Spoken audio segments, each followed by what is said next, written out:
Hi friends, நான் உங்கள் விஜய் பண்ணி. இனி நம்ம பார்க்க காணொளி ராமம் ராகவும் படத்தின் திரைவிமர்சனம். இந்த படத்துல கதைன்னு சொன்னா, சமுத்திரக்கனி ஒரு நேர்மையான அரசு அதிகாரி. அவருக்கு ஒரு மகன். அவரை எப்படியாவது டாக்டர் ஆக்கணும் அப்படின்னு நோக்கத்துல ஒரு லட்சியத்துல கடவுளை சுத்தி நிற்காரு. ஆனா கதாநாயகன் அப்படி இல்லை. ஒரு குடியாரனாவோ ஊதாரித்தனமாவோ தண்ணி அடிக்கிறது, சிகரெட் பிடிக்கிறது, ரோட்ல கரெக்டா பண்றது, அப்படிப்பட்ட ஒரு பையனா இருக்காரு. இதனால ரெண்டு பேருக்கு என்னன்னா, தினம் தினம் கதாநாயகனுக்கும் ரெண்டு பேருக்கும் சண்டை ஆகினே இருக்கும்.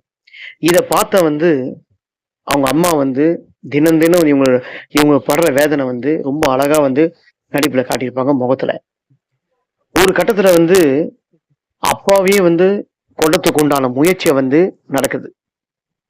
இதுல சமுத்திரக்கனி அவர்கள் தப்பிச்சாரா இல்லையா, இல்ல கதாநாயகன் திருந்தி அந்த கெட்ட படத்துல திருந்தி மறுபடியும் டாக்டர் ஆனாரா இல்லையான் தான் இந்த படத்தோட மொத்த கதைகள். ஒரு கட்டத்துல ஒரு டைம்ல சமுத்திரக்கனி அவர்கள் பிசினஸ் பணத்துக்கு பணத்தை கொடுப்பாரு. ஆனா அந்த பணத்தையும் சூதாட்டத்துல போயிட்டு அந்த பணத்தை விட்டுருவாரு. இப்படி எல்லாம் பண்றாரு கதாநாயகன். ஆனா இந்த படத்துல திரைக்கதை ரொம்பவே அழகா அமைச்சிருக்காங்க. இந்த படத்து திரைக்கதையும் சரி, இந்த படத்துல கிளைமேக்ஸ் காட்சி ரொம்பவே நம்ம மனசை உருகுற மாதிரி திரைக்கதை அமைச்சிருக்காரு. அப்படிப்பட்ட ஒரு படம் தான் இது. இப்படி படம். இந்த படத்துல டைரக்டரும் தன்ராஜ், அதுல நடிச்ச கதாநாயகன் அவரும் தன்ராஜ் தான். இந்த படத்துல சமுத்திரக்கனி, ஹரிஷ் உத்தமன் மற்றும் பலர் இந்த படத்துல எத்தனையோ நடிகர்கள் இந்த படத்துல நடிச்சிருப்பாங்க. ஓகேங்களா? இந்த படத்துல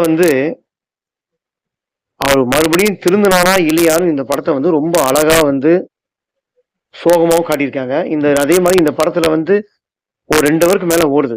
ஆனா இந்த 2 ஹவருமே இந்த கதையை யார் அழகான முறையில தாங்கி பிடிக்கிறாருன்னா, சமுத்திரக்கனி அவர் கேரக்டர் ரொம்ப நம்ம மனசை உலுக்கி தாங்கி பிடிக்கிறாரு. அதே மாதிரி பாக்குற ஆடியன்ஸ், இப்படி ஒரு பையன் இருப்பானான்னு சொல்ற அளவுக்கு அவரு ஜனங்க வெறுப்படைகிற மாதிரி அந்த அளவுக்கு நடிச்சிருக்காரு தன்ராஜ் அவர்கள். இந்த படத்தை நம்பி ஒரு தடவை தியேட்டர்ல தாராளமா நீங்க பார்க்கலாம். குறை சொல்ற அளவுக்கு இந்த படத்துல ஒண்ணும் இல்லை. இந்த வாரம் ரிலீஸ் ஆன திரைப்படம் ரொம்ப நல்ல திரைப்படம். ஒரு தடவை பார்க்கணும் வேண்டிய படம். ஒரு அப்பனும் பிள்ளையும் சண்டை நடந்ததுன்னா எப்படி பாதிக்கிறாங்கன்ட்டு ஒவ்வொரு வீட்லயும் நடக்குது. அதை நீங்க போய் தியேட்டர்ல பார்த்து எப்படி நம்ம திருந்தலான்னு நீங்களும் பாருங்க.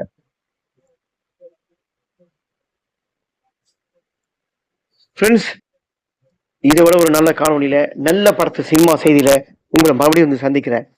அனைத்து நிகழ்ச்சியும் அடங்கிய ஒரே சேனல் புதிய உலகம் விஜே. மறக்காம சப்ஸ்கிரைப் பண்ணுங்க, லைக் பண்ணுங்க, ஷேர் பண்ணுங்க, கமெண்ட் பண்ணுங்க. நீங்க இல்லைன்னா நாங்க இல்லைங்க.